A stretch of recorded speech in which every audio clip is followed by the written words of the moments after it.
Happy New Year, YouTube! Today, the 2007 XC70 Lagatha, the battle wagon's getting all new brakes except for the calipers. We're going to try to just keep those, clean them up. They should be good. I don't have any indication that the calipers are bad, but it's getting new rotors front and back. We got the Bosch quiet cast rotors. I'm putting Akebono Ceramic brake pads on there, front and rear, all new brake lines.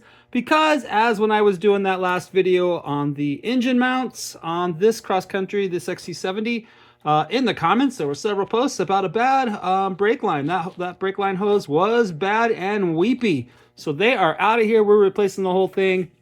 I think I got about $400 in parts here from FCP Euro for all of this. Again, I didn't get rebuilt calipers. We're just going to reuse those because I don't think they're bad. But we'll find out here in a minute. At the end of the video, I will surprise you with what I had a quote from Firestone. I had my car in there for an alignment on its lifetime alignment update. Just was pulling a little bit. Got that fixed, and they said I needed all new brakes, obviously. And I'll show you the quote that they gave me at the end. It's quite shocking, but we're going to do this ourselves. Pull this off here in the new year.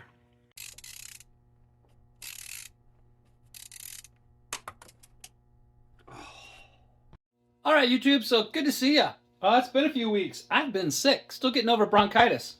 Passed my men's FIFA fitness test for my national badge 2025. That's always a plus. But came home December 11th, very sick. Ended up with bronchitis, and I'm still fighting it, and it's now January 2nd. So just finishing some antibiotics. So you know my rule of thumb. If I can do it, you can do it. If I can do it suffering from bronchitis, you can do it. Healthy. Piece of cake. We're going to get this done. Needs new brakes. I know brakes aren't complicated, but we're just going to do it on here, and we're going to update this. Those Akebono brake pads, ceramic brake pads, had been on Ragnar the Sport Wagon, the V70 2.4 turbo Sport Wagon, for 3 years. Phenomenal. Very, very little brake dust. Those wheels stay clean. By comparison, this cross country, the wheels are always gross. Always. Every time I go to wash it, I'm scrubbing those front wheels because they just have brake dust, gross stuff everywhere. So excited to get the new rotors on there with the Akebono brake pads and clean this thing up a bit. We've done a lot of work. Remember the video? We changed the car doors, changed the tailgate. The battle scars are healing. Got to do some work here on the front here eventually from that video. But things are looking up for the cross country. I actually have a new seat over there because the bolster on this one's kind of worn through, but I found one. So I have another front seat, and then when it warms up a little bit, I'll do that. I'm not too gung-ho to do that one at the moment. So let's get the brakes done, and we'll go from there. All right, so just to show you what we're looking at, this brake hose, see that? That is not good. This was all weepy when I was changing that engine mount in there, and everybody commented about it, that I got to get this changed as quick as possible. It has dried up. It was kind of oily from that last time. But anyway, I already popped this. This is loose with the flange wrench. The top one is not giving up. It actually started to strip, so I put some PB Blaster on there. We'll let that one sit while we do everything else. 2 7mm. It just takes a 7mm hex wrench on the back here. Pop them in. There's a little, only one cap, so I gotta get some extra parts here. Missing one cap. This top one didn't. That one right there did not have a cap. It was just on the bottom. There's 2 7mm hexes that hold on the caliper. That will be freed up. We'll pop off the retaining clip here in a second. There's a 10mm bolt that holds when all the caliper comes off and the caliper bracket comes off. There's 2 15mm bolts. Sprayed everything with some PB Blaster. And then once the caliper's off with 2 7s, I can unscrew this because I can just unspin it. We'll let that sit for a while with some PB Blaster up there. And then the caliper bracket comes off with 2 15s. A 10mm bolt, and this baby pops off. Might need to give it some persuasion, but it will pop right off, and we will start replacing parts. And just like that, we have the slow drip of success. So I just popped the 2 7s off. There's the 2 pens. There's 7mm hex bolts on the back side of that. And then with the caliper sitting in my hand, I just loosened it up until it fell off. The brake fluid is falling out. I got some cardboard down here to soak that up. That stuff peels paint. It dissolves paint, so don't get it on your floor if you have a painted floor. Obviously, I don't care about this floor. But we're just going to let it soak into the cardboard. Brake pads aren't terrible. These were put on in 2019, right before we bought it, by Volvo Brett. But again, they are very dusty. Very, very, very dusty. Do not like them compared to the Akebonos that I have on the other car. And we're going to rehabilitate this. We'll get this cleaned up. And yeah, that's the process. So now, What's next? We've got this little 10 right there. That allows the rotor to come off, but we gotta get the caliper bracket off first, which is two 15mm bolts on the back side of all this rusty crusty. All right, brake fluid's still dripping out of there. It's fine because we're going to change all of it anyway. It's a little over 3 years old from back in COVID, soaking in the cardboard. 15mm bolts are out, the pins are out, the 10mm out. All of this stuff really isn't that tight. It's kind of shocking. Just kind of popped it. I mean, I'm just using a 3/8" wrench and just kind of whacked it and it popped right off.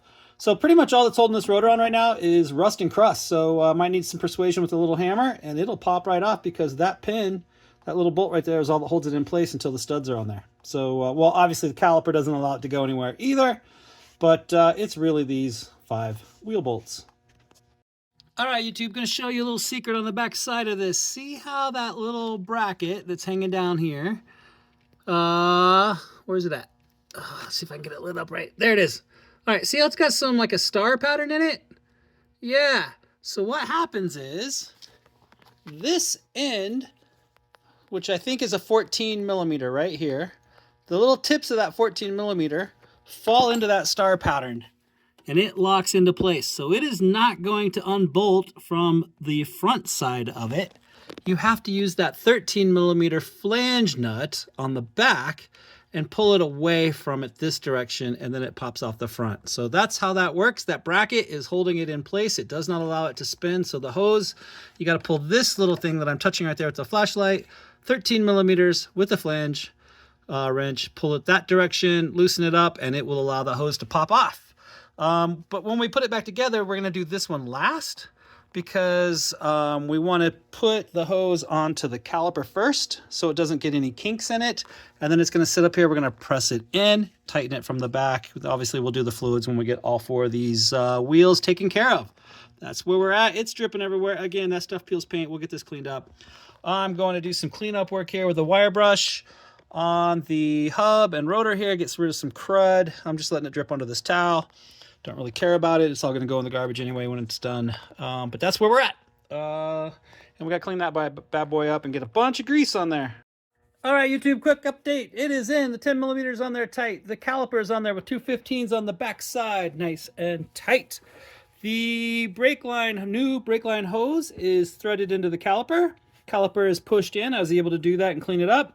I thought twice about brushing all this off and getting it perfectly clean because, again, I am suffering and recovering from bronchitis, and this powder does not seem safe to be breathing. So, not something I want to be doing in the closed garage. So just clean them up just a little bit, not making them perfect. But now time to get this on there. I got to get some the brake lube on there. I got the pins cleaned up right there. I'm going to get this mounted back up, and we'll be done with this side pretty shortly. Nice and easy. Voila, taking my time, making sure I'm getting it right. It is messy, gross stuff. So the hose is sticking up. This is nice and tight, but I'm gonna fold it in so it doesn't get a kink in it. You wanna do this side first, put it on the caliper, and then do that side. Again, it tightens up there where my hand's at. Tightens up from the back side with a 13mm flange wrench. Still dripping. So all that's done. It's all set. It's a little bit loose because the piston needs to set, but it's all in place. So, gonna do that hose, clean off this rotor. We'll jump to the other side and maybe it'll go a little bit faster since I kind of have an idea what I'm doing. All right, YouTube, it's all back together. 13mm flange wrench on the back side, tightening into that. It pulls it into the bracket, nice and snug. Everything's good. Nothing's dripping anymore. It's all kind of cleaned up. Get rid of my old parts down here. There's all the old crap. Yeah, I'm gonna tuck in my sensor. It's been sitting out here loose. It doesn't seem like it's ever fit in there. Get that tucked back in so that line's where it's supposed to be. This is still a little bit loose. I can wiggle it. It's clangy until that piston tightens up and pulls everything together. It's just gonna be like that, but I'm gonna leave it like this. I'm gonna get all 4 of them done, have my dad come over and help me check it out before I put it back together, and obviously we're gonna bleed all the brake lines with new brake fluid. So we'll do a quick once over before we do that. Head to the other side. All right, YouTube, did you guys catch my mistake? I walked over to the other side, pulled off the spring retainer, and just realized I had it sitting on top. So it was sitting in here. It's supposed to go on here and pull this down.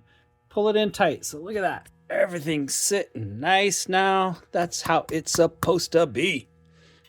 Way better. All right, back to the other side. And just to give you a quick show of the land, look at that. That thing is cracked very, very badly. Not leaking fluid, but very cracked and no longer safe. Hey, stop what you're doing.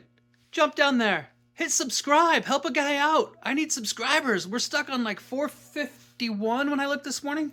Last Christmas, New Year's, we had just hit 100. So that's a huge improvement. Well, we got to get to 1,000 or this thing's never going to monetize. So stop what you're doing. Jump down there, hit subscribe. I know you intend to hit it at the end of the video, but YouTube's going to throw you through the matrix and put you on another video and you're going to forget. So stop. I'm still here. Jump down there, hit subscribe, then follow the video. Be safe. Whoa, would you look at that? The second one was way easier than the first because I kind of had an idea what I was doing. So yeah, back together. Let me show you the back. All right, YouTube, the back wheel, the first one is apart. Obviously, inside of the disc is a drum that the parking brake shoes push out against. So it's got a disc brake and a drum brake for the emergency or the parking brake. But what made this one hard? Getting that brake line off. Obviously, it's the same way, just crack it with a 14, and as I pull the caliper off, I can just unscrew the caliper, let it drop. But the hard part is I need a 13 millimeter, where's my little flange? There it is. So, 13 millimeter, there it is, that's a 12, so 13 millimeter flange nut needs to go on the back side of this bracket because the hose, the brake line is coming up from the caliper, comes up and goes in right there, and the bolt side is right here where my finger's at. There is no throw. Where'd that bolt go? Where'd that go? 13. So between here, there is no throw. So what I was able to do, let me see if I can get a light and I'll show you back in here. Right back in there. See that little 10 millimeter bolt holds this bracket. I loosened that up and I was able to swing this bracket up and down.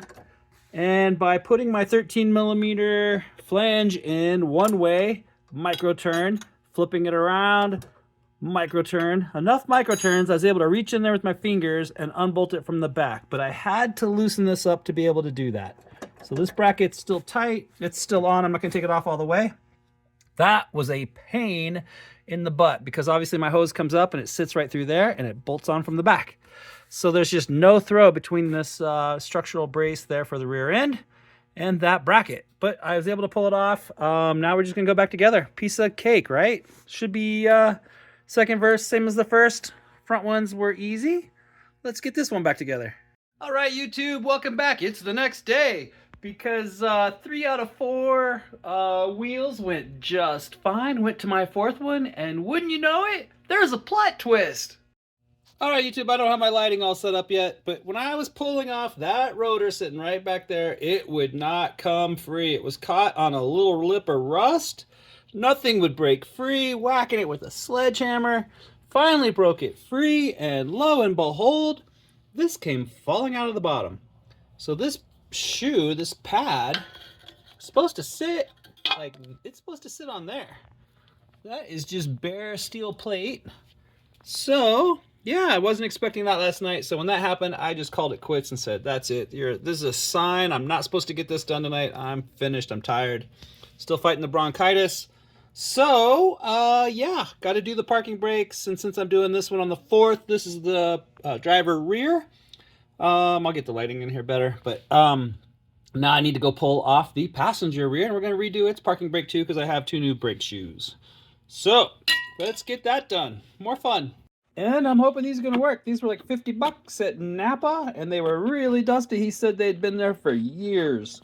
But supposedly, this is a set of my 4 brake shoes for the parking brake inside the rear drum on that rotor. It's got the little drum on the inside. You can see it there. It's a little bit thicker down there. But anyway, let's get these. I'm going to take them apart. I watched a video on YouTube how to do it. It's just a couple springs. 1, 2, 3, 4 springs, and this should be easy, right? What could go wrong?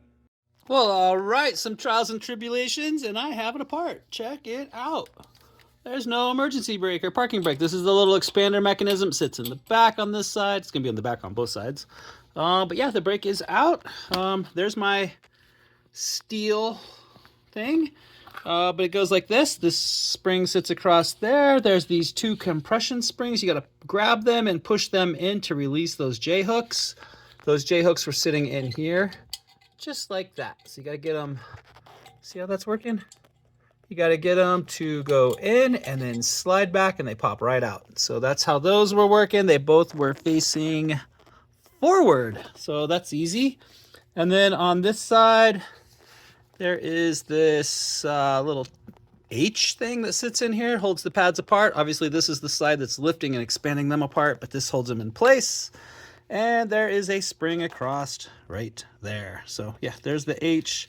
It sits in there. And then what I saw online was to put the new ones together with this spring and worm them around this, get it around to the front, then put on the retainer springs that hold it against the assembly, and then the front spring with the H in place. So that's the plan. Let's see if it goes to plan and I can get it back together. What are the odds? All right, it might not be as bad as I thought. This is all on there. I got the H thing back in place. I just got to put the 2 retainer springs in and then the main spring. And we are good to do the regular rotor. Hopefully it'll fit over the top. All right, YouTube, check it out. Still got shit lighting over here. But I have a brake pad all the way around. It's sprung back together. It wasn't that bad. I'm just hoping that it hasn't self-adjusted to make it too big for the rotor to go over the top. So we're about ready to find that part out. And voila, still crappy lighting over here, but it's a little bit better. It is all back together. Rotor is in there. Parking brakes all rebuilt. This is back together. It is a lot easier if you undo this thing completely, this bracket right here, where the brake line goes up and grabs onto the backside, because you need to disconnect it from the backside back here where my finger's at, up there. It is a lot easier to disconnect this bolt on the bottom. It holds this flap on, and then there's a 10mm sitting right back in there. You undo that completely and let this come out, and you can flex it down and get the wrench in from the top where my finger's at. It's a lot easier on the 13mm wrench in there to get that tightened and loosened up from the top. Just flex it down a little bit, pull this bracket out so it sits. It'll sit down here, and you're totally able to do it. So that is it. Now, parking brake is rebuilt, but I put the other one on the other side without redoing the parking brake. So let's go over there and pull it apart and put a new parking brake in it. And I think we're ready to bleed some brakes here soon. All right, YouTube. Yeah, that's the old fluid that's only maybe 3.5 years old. It was very gross. And to be quite honest, it was even darker than that when it first started flushing out. I cycled through a lot of fluid, pretty much went through an entire can, which is more than what we needed to. But it's supposed to be this like light yellowy green color that you see in the bottom of here. That's what the good stuff looks like. But yep, I was able to do that with my daughter. I think we got it all set up. I am going to mount some wheels on here, and I think I did the brakes. So yeah, let's get some tires on here. We'll drop it on the ground and see if it goes for a drive and how it stops. All right, YouTube, I think I fixed it. I have brakes. It has all the stops. Parking brake is totally set in 4 clicks. Let off, it'll start rolling again. It's setting and releasing. Hit the brakes hard. The only thing that didn't work was the ABS, but it's really dry out, and I was only going like 20 miles an hour in the neighborhood because I have a bulb that went out on the headlight, so I don't want to drive it on the main roads. Get that fixed tomorrow. We'll take it out. We'll get a little bit more speed on it and test the brakes. Be safe out there, YouTube. If I can do it recovering from bronchitis, you can do it. Be safe. All right, YouTube, I would be remiss if I didn't show you how to adjust the parking brake. It is this right here. Inside the car, you just pry open this little cover, lift it up a little bit. Probably has this little cover on it that mine ripped. It just fell out when I pulled on it. So it just covers up this area right here. Don't really know why, probably to keep this from getting caught in the mechanism. But this little 10mm bolt right there. To get the rear rotors off of the drum brakes for the parking brake, they're inside of it on the back of these P2 cars, you will most likely either have to hammer the shit out of it till it breaks free, or just come in the car and loosen this up. Lefty-loosey creates more slack in the cable that this handbrake is actuating. So this little 10mm bolt, that is sitting at least a 1/4 inch higher, so less tight, or it's loosened up a 1/4 inch from where it was with the old pads. To get the new rear rotor to go over the pads, because it's obviously got more pad surface, more pad material on it. I had to take this pretty much almost to the end of that bolt. Took it all the way off, played with the cable to get it to free up on the cable, the mechanism in the back to get it to free up, to make the diameter of those pads as small as possible. Did get the rotor to sit over the top of them, and then just kept tightening it up, gradually testing it with the car up in the air, with the wheel on it, that it would lock up and set the parking brake at 4 clicks. So it says between 3 and 5 clicks of lifting this handle up, it should be totally locked. So I have mine set to 4. At 3, it will rotate a little bit. At 4, it locks up. So that's where this is set. This is a little retainer on it that just holds it in place. So that's how you do it. It's super easy. One little bolt inside the car to tighten and adjust the parking brake. Hello, YouTube! What better way to test the brakes than white knuckling over La Vida Pass in a snowstorm? We left Boulder in snow, and it's still snow 225 miles later. So let's hope the brakes work. We're on the summit. I think we're about 10,000 feet, 9,000 feet. What are we at here? Costilla County. Where's the sign? Oh, there it is. 9,413 past La Vida Summit. All right, downhill. Let's see if the brakes work. We have all the stops. All right, we'll check in when we get to Ojo Caliente once we're safe. Hopefully the brakes work. YouTube, check it out. Ojo Caliente Mineral Hot Springs. 360 miles since we left Boulder, and we still have all the stops. Yeah, car works fine. I think that's a success. What else could go wrong? Let's hope we get 360 miles on the way home. Be safe, YouTube. Oh, wow. Oh, I guess it is. All right, YouTube, I promised you this at the end of the video. So here's what I ordered. FCP Euro, total of $454 for all my rotors, which are Bosch rotors, the Quiet Cast.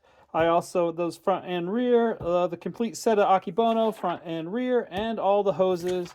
That was a total of $454, free shipping to my house. I also ordered off of Amazon a big tube of Seal Glide, the 4-ounce tube for the lubricating the pens and all the pads. And then when I got in there, I had to run over to Napa, spend about, I think it was $58, $59, something like that. So another $60 on the parking brake shoes for the rear assembly. So I'm looking at a total of $515 out the door in my car, assembled by me, which you got to enjoy in the video. And I promised this comparison. Last time I was at Firestone for my lifetime alignment back in, when was this? October, I think? October 30th, right before Halloween. Yeah, they gave me this estimate. What was the total on this? Oh, it had the front was $845, and these are Duralast rotors and brake pads. And then the rear was $1820. Oh, they're including an oil change in there for $92 and a cabin air filter for $60. Jesus, that's expensive. Those are like $20 air filters. Anyway, but they are upside down backwards to put them in. So, again, that's Duralast rotors from AutoZone. They were including brake caliper rebuilds. Also, I have no idea where they're getting those from. I think they were coming. I don't know where they're getting those from. But total on the brake calipers, that was about $422.97. Interestingly, they were only going to do one on the rear.